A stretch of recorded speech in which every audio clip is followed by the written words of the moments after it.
হিমালয়ের এক বিশাল জায়গা আছে যেখানে নেই গাছ, নেই শহর, নেই মানুষ। মাসের পর মাস তাপমাত্রা শূন্যের নিচে থাকে। তবুও এই জায়গা নিয়ে দুই পরমাণু শক্তি ভারত ও চীন দশকের পর দশক ধরে যুদ্ধে জড়িয়ে আছে। এটা কোনো হীরা খনি নয়, কোনো তেল ক্ষেত্রও নয়, তবুও বিশাল সামরিক উত্তেজনার কেন্দ্র। এই রহস্যময় ভূমির নাম আকসাই চীন। আজকের এই ভিডিওতে আমরা দেখব আকসাই চীন আসলে কোথায়, এটা নিয়ে লড়াই কেন, চীন কিভাবে পুরো এলাকা দখলে রাখলো, ভারত কেন এটি ফেরত পায় না, আর ভবিষ্যতে এখানে কি বড় কিছু ঘটতে পারে। চলুন রহস্যের দরজা খুলে দেখা যাক। আকসাই চীন। আকসাই চীন হিমালয়ের উত্তরে তিব্বত এবং লাদাখের মাঝখানে অবস্থিত এক বিশাল শুষ্ক মালভূমি। উচ্চতা প্রায় ৪,২০০ থেকে ৫,০০০ মিটার, অর্থাৎ ১৪,০০০ থেকে ১৬,৪০০ ফুট। এটা এতটাই উঁচু যে এখানে বাতাস পাতলা, অক্সিজেন কম, আর মানুষের বসবাস প্রায় অসম্ভব। এটা মূলত কুল ডেজার্ট বা বরফ মরুভূমি। চারদিকে পাথর, বালু, বরফ আর পর্বত, কিন্তু মানুষের চিহ্ন নেই। এলাকার আয়তন প্রায় ৩৮,০০০ বর্গ কিলোমিটার।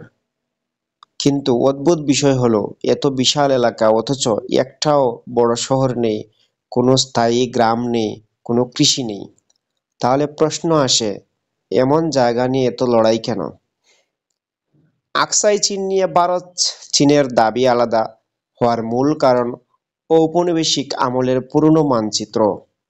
ব্রিটিশরা ভারতের উত্তর সীমান্ত নির্ধারণে দুই ধরনের লাইন ব্যবহার করেছিল।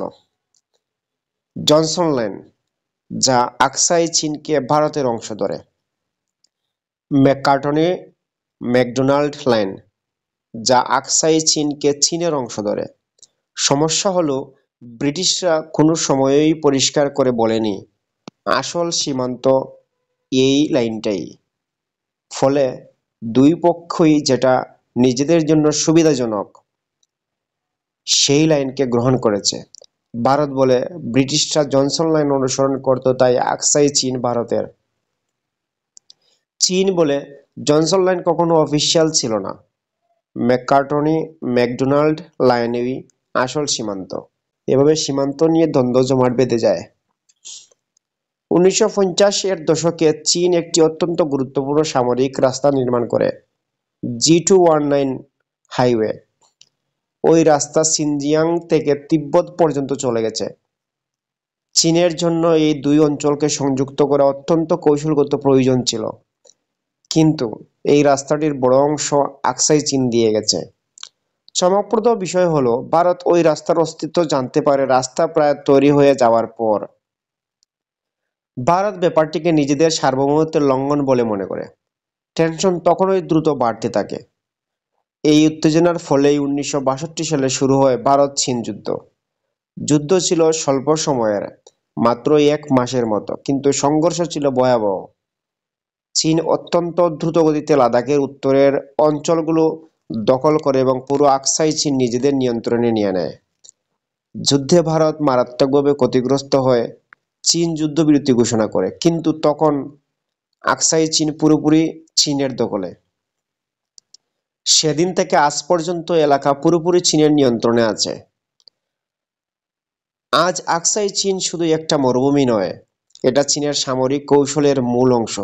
এখানে রয়েছে সামরিক হাইওয়ে, এয়ার স্ট্রিপ, নজরদারি ড্রোন, রাডার স্টেশন, পিএলএ এর ফরওয়ার্ড আউটপোস্ট। উচ্চ মালভূমি হওয়ায় এটি একটি প্রাকৃতিক প্রতিরক্ষা দেওয়াল। এছাড়া এটি চীনের জন্য সিনজিয়াং তিব্বত সংযোগের সবচেয়ে নিরাপদ রুট। ভারতের দৃষ্টিতে এটি একটি বিশাল সামরিক উদ্বেগের জায়গা। যদিও আকসাই চীন চীনের নিয়ন্ত্রণে, তবুও দুই দেশের সীমান্তে উত্তেজনা চলছেই। ২০২০ সালের গালওয়ান ভ্যালি সংঘর্ষে ভারত ও চীনের বহু সেনা নিহত হয়। যদিও এলাকাটি আকসাই চীনের মূল অংশ নয়, তবুও এই ঘটনা স্পষ্ট করে দেয় এই অঞ্চল এখনও অত্যন্ত সংবেদনশীল। দুই দেশই সীমান্তে হাজার হাজার সৈন্য, ট্যাঙ্ক, আর্টিলারি মোতায়েন করেছে। স্যাটেলাইট ছবিতে দেখা যায় নতুন রাস্তা, ঘাঁটি, প্রতিরক্ষা পয়েন্ট তৈরি হচ্ছে। এখন প্রশ্ন, যেখানে মানুষ নেই, উন্নয়ন নেই, সেই জায়গা এত গুরুত্বপূর্ণ কেন? শুধু তিনটি কারণ: কৌশলগত অবস্থান, এটা চীনের জন্য সিনজিয়াং এবং তিব্বতের সংযোগের জীবনরেখা। ভারতের মতে চীন এই রাস্তা দিয়ে তিব্বতের সামরিক শক্তি বাড়াতে পারে। প্রাকৃতিক প্রতিরক্ষা দেওয়াল, উচ্চ মালভূমি হওয়ায় এখানে আক্রমণ বা প্রতিরক্ষা দুটোই কঠিন। যে নিয়ন্ত্রণ পায় সে বিশাল সুবিধা পায়। ৩. দুই পরমাণু রাষ্ট্রের সম্মান ও ভূরাজনীতি, এটা শুধু জমি নয়, এটা দুই শক্তির বড়াই, প্রেস্টিজ এর বিষয়ও হয়ে গেছে। আকসাই চীনকে অনেক সময় বলা হয় আর্থ মোস্ট ইনহসপিটেবল প্লেস। শীতের তাপমাত্রা নেমে যায় -25°C, কখনো কখনো আরো কম। বাতাস পাতলা, শ্বাস নিতে কষ্ট হয়, বৃষ্টিপাত প্রায় নেই, কৃষি অসম্ভব, জনসংখ্যা প্রায় শূন্য। প্রকৃতি যতটা শান্ত, রাজনীতি ঠিক ততটাই অশান্ত। বিশ্বজুড়ে বিশ্লেষকদের মতে আকসাই চীন ভবিষ্যতে নতুন কোনো বড় যুদ্ধের কেন্দ্র না হলেও এখানে উত্তেজনা দীর্ঘদিন স্থায়ী হবে। ভারত কখনোই আকসাই চীনকে তাদের দাবি থেকে বাদ দেবে না। চীন কখনো এলাকা ছাড়বে না। দুই পরমাণু শক্তির মাঝের দূরত্ব কমছে না, বরং বাড়ছে।